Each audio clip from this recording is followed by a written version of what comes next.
Standalone books are great. Greetings, my name is Nina, welcome back to my channel. The title of this video is actually not correct because a lot of these books are in fact part of the series. I still selected them because they can be read as standalone. You can completely ignore what's written after the first book and you're going to be fine. Yeah, there are a lot of series and not enough standalones, and in this video I'm going to talk about good standalone books. The genre doesn't matter, or the books that can be read as standalone. I'm not going to separate the books into categories, I'm going to talk about them at once. Well, the very first book that is in my hands is The Handmaid's Tale by Margaret Atwood.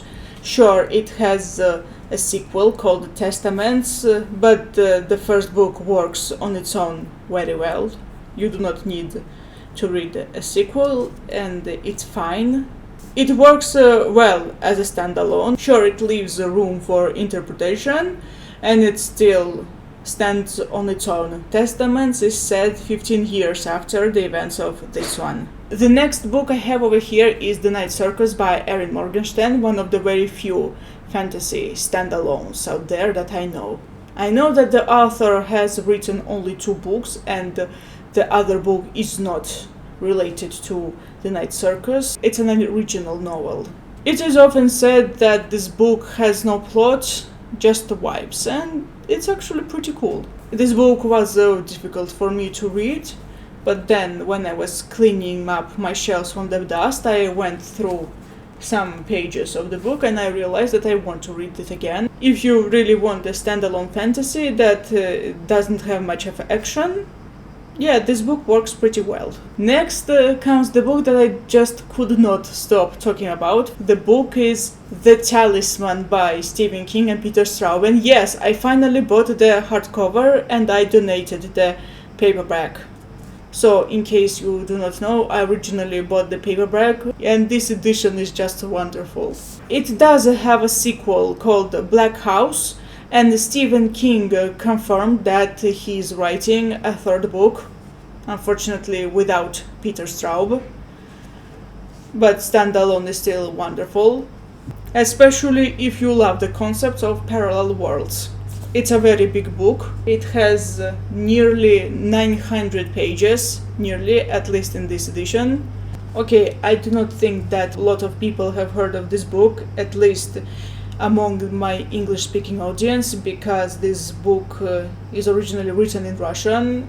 It's Soviet sci-fi, and I heard that it is kinda part of the series, but it can be read as a standalone. But I recommend this book all the same because it was pretty solid. This book is called, in English, Those Who Survive by Kir Bulichov. In original Russian, it's called Posyolok, aka Village. This book is called Village, but for some reason in English it's Those Who Survive. I know that there's a movie called The Village, and probably they didn't want people to think that this was the basis for the film, aka the book that the film is based on. But anyway, this is a sci-fi book about people who were on an expedition. The expedition crashed and they were forced to live on another planet. And 17 years later, a new generation of kids grows up and starts thinking differently. And one of the themes of this novel is generational perspective. Next book we have over here is The Shining by Stephen King. I think most of you have seen the Stanley Kubrick film, and I can definitely tell you that the book is better. Well, I'd rather not speak of the film. I'm just going to say it once again that the book is wonderful and it's much better than the film. Then comes the book that definitely doesn't have a sequel or whatever. It's definitely standalone. The Book Thief by Markus Zusak. This book that has a unique writing style, interesting concepts, and is about very different things. You can look at this book from different perspectives and you can see something that resonates with you. Oh, and this edition is very beautiful. And it's quite an easy read too. Well, relatively easy. Next book in my list does have sequels, and it works as standalone. The Last Unicorn by Peter S. Beagle. Patrick Rothfuss's favorite book, and it's among my favorite books too. It's medium paced. This isn't fast paced. Yeah, you need time to read this, and you read this at a moderate speed. Still a very beautiful story, and it's kinda sad too. I know that there is an animated film based on this book. I haven't seen it, but I have heard the song that plays at the end credits. So the next book on my list had its sequel in 2024. Works very well on its own, and it's The House in the Cerulean Sea by T.J. Klune. The thing about this book is that the way it's written may not be for everybody. Now when I think about it, I did not realize this when I was reading the book and the months after I finished it, but now I clearly see that the writing style of this book, it feels like from an animated movie. This book actually would make a good animated movie, by the way. But it's a beautiful story all the same. It's very beautiful, and it's really nice, and it's also very funny. For the next book, I think this list might be a bit controversial because, this is the book that sparked an entire book universe. But I think that this book belongs in this video because you can read it as standalone, and I read it as standalone back in the day, and it worked pretty well for me. And the book is The Hobbit by J.R.R. Tolkien. Yes, you can read this book separately from Lord of the Rings and other Tolkien's books, especially because the writing style of The Hobbit is completely different than the one in Lord of the Rings. Here, the writing style is a bit more whimsical. You have an author narrating the story. You do not have the same writing style in the rest of Tolkien's books. Books about Middle-earth feel grandiose, but if you want something down to earth about this little guy, this little hobbit, 13 dwarfs, a wizard simply trying to reclaim a mountain full of gold from the dragon, works pretty well. Okay, this one is actually a part of the Discworld series by Terry Pratchett.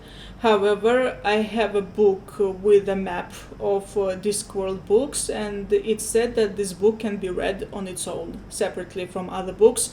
And the book is The Amazing Morris and His Educated Rodents. I do not like this cover. I hate it. It's a well-written satire that makes you laugh and think a lot, and you can read it separately from other Discworld books. You are going to understand everything that's going on here. As I'm filming this video, this book is a standalone so far, because the author said he's planning to write a sequel, but so far it's a standalone and it can be read as a standalone, and the book is Elantris by Brandon Sanderson.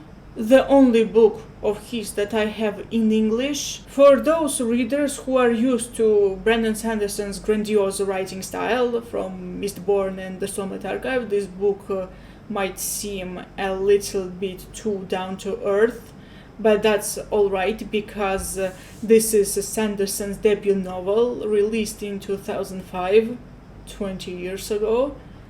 The Book Thief was also released 20 years ago, but the concept of this book works for a standalone novel. And if you happen to be one of those people who either aren't familiar with Sanderson or want to read something more down to earth from him, definitely recommend this one. Next comes the book that I read in one sitting, and it's The Giver by Lois Lowry. I know that technically it has sequels, but it works well as a standalone. While this book is a dystopian novel, unlike The Handmaid's Tale in 1984, it's aimed at a younger audience, and this one has much more action and character-driven moments. And that is very good because classic dystopias, they are more world-building aimed. And that's very good because the classic dystopias are more world-driven than character-driven or plot-driven. Yes, you can read this book in one sitting. This book is definitely a standalone, and it's about vampires and a very unique approach to them. This is Fever Dream by George R.R. Martin. In the wake of A Song of Ice and Fire fame, I wanted to read more of his books, and I came across this one. No sequels in sight. George R. R. Martin, at the time of making this video, is busy writing The Winds of Winter. The next book does have a sequel. I think it's better to ignore it, and the book is Vicious by Victoria Schwab. Here you have academic rivals, two friends who later become enemies. One tries to get back at the other. Some superhero aspects in this book are present. I'd say this book is a thriller, and this book also has a lot of flashbacks. And the flashback can be either to 10 years ago or to last night. Next book I have on my hands is the first in the series, and once I finished it, I knew that I didn't need to read the rest of the series, and this is Endless Game by Orson Scott Card. Endless Game remains my top sci-fi novel. No sci-fi novel came close. And when you read Endless Game, you are horrified about the indifference of the authority figures. The next book in this video is actually standalone, no sequels or prequels or whatever. The Never-Ending Story by Michael Ende, which I am currently rereading as I'm filming this video. I've talked about The Never-Ending Story before, and if you are new to my channel, I have a separate video dedicated to The Never-Ending Story. Feel free to check it out. And finally, the last book in this video, it's The Priory of the Orange Tree by Samantha Shannon. Yes, this book is very big. It can be very intimidating. It's the same size as Harry Potter and the Order of the Phoenix. It's published by the same publishing house, Bloomsbury. You have 4 POV characters, and it can be a bit difficult because there are so many names. Well, you know those fantasy authors and their love for creating names and titles and whatnot. Before I finish, I want to show you Momo, also by Michael Ende, that I am excited to read. It's on my want to read list. And Sophie's World by Justine Gorder.